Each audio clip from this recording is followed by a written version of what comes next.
6/5/2024 ला मॅडमचं थोडंसं रेशमा हरकुळकर तुमच्या थोडंसं छातीमध्ये गाठ आढळली.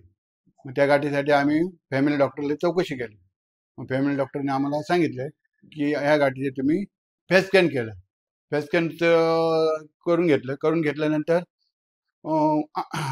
मित्राचं एक ओळखीचं होता, मुलाचा मित्राचा ओळखीचा डोरगे हरकुळकर, त्याचा मित्र होता. त्याच्या आईचं ऑपरेशन झालेलं होतं पवारसाहेबांकडे.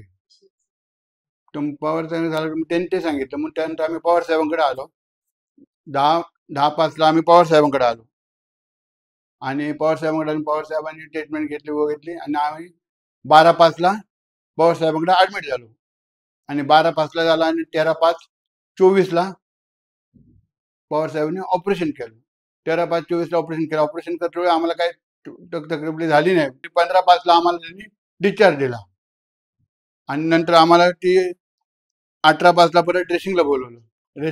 त्याच्यानंतर आम्ही 2-4 वेळा येऊन गेलो, पण आम्हाला तकलीफ तसं काही जाणवली नाही. आणि इथलं मेन म्हणजे डॉक्टर प्लस नर्स हे दोन्ही म्हणजे विचारिक असल्यामुळे आम्हाला काही प्रॉब्लेम आला नाही. पेशंटची काळजी आपल्यापेक्षा ते जास्त घेत होते, त्याच्यामुळे आपल्याला काही विषय आला नाही. पहिला कॅन्सर झाला आम्हाला माहित नव्हतं आणि त्यानंतर लोकांनी आम्हाला बरेच कोण सांगितले की असं होईल, असं होईल, तसं होईल, पण आम्ही विचार काही केला नाही. आम्ही डायरेक्ट ऑपरेशन केलं.